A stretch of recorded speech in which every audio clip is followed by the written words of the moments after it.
புட்டு maker இல்லாமையே சுலபமாக வீட்டில் புட்டு பண்ணலாம். நம்ம சாதாரணமாக வீட்டில் டீ காஃபி குடிக்கிறோம் இல்லையா, அந்த டம்ளர் இருந்தாலுமே போதும், அதிலே புட்டு ரொம்ப நல்லா வரும். நான் இந்த கிண்ணம் தான் எடுத்திருக்கேன். இதில் தான் நான் புட்டு பண்ண போகிறேன். இந்த வீடியோவில் கிளியராக சொல்லியிருக்கேன், ஸ்கிப் பண்ணாமல் இந்த வீடியோவை பாருங்கள்.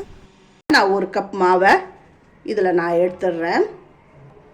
இதுக்கு கொஞ்சமாக உப்பை இந்த எல்லா மாவுலும் வர அளவுக்கு இப்படி கலந்துக்கோங்க.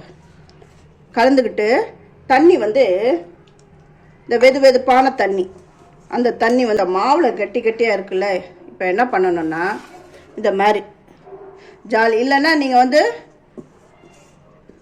அந்த மாவு ஜலிக்கிற ஜல்லாடை கூட எடுத்துக்கோங்க. நான் கொஞ்சமாக மாவு எடுத்ததுனால நான் இதை எடுத்துருக்கேன். இதை நல்லா ஜலிக்கணும். இந்த கையில் இப்படி வச்சு நல்லா இப்படி ஜலிச்சுக்கோங்க. தேங்காவை துருவி எடுத்துருக்கேன். இப்போ இதில் எப்படி பண்ணுறதுன்னு பாருங்கள். ஃபஸ்ட்டு அப்படி பரவலாக அப்படி தேங்காய் துருவலை அப்படி போட்டுக்கோங்க. இந்த மாதிரி அந்த கீழே எல்லா இடத்துல அந்த தேங்காய் இருக்கிற மாதிரி இதை இப்படி போட்டுக்கோங்க.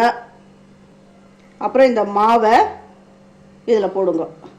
அழுத்திலாம் போடக்கூடாது, சும்மா மேலோட்டா அப்படி போடுங்க.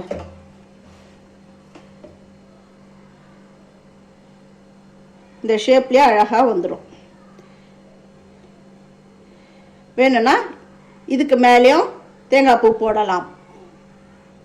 அப்படியே இதுக்கு மேலேயும் லைட்டாக அப்படி தேங்காய் பூ போடலாம். இந்த தேங்காய் பூ போட்டு சாப்பிட்டா ரொம்ப டேஸ்ட்டாக இருக்கும். புட்டுக்கு எவ்வளோக்கு எவ்வளோ நம்ம தேங்காய் பூ புட்டுக்கு தண்ணி இந்த மாதிரி கொதிக்குது. நம்ம எப்போவுமே வைக்கிற மாதிரி இட்லி தட்டை இது உள்ளே வைக்கணும். அப்புறம் அந்த புட்டை ரெடி பண்ணி வச்சோம் இல்லையா, அதை இதில் வச்சிட வேண்டியது தான்.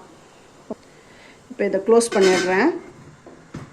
3 நிமிஷத்துலேயே புட்டு ரெடி ஆகிடும். மாவு நல்லா வெந்துடுதான்னு பார்ப்போம். நல்லா வெந்துடுது. ஏற்கனவே இது இப்போ இந்த அரிசி மாவு புட்டை என்ன அழகாக வந்திருக்கு பார்த்தீங்களா. அசால்ட்டாக அப்படி கவுத்து பாருங்க.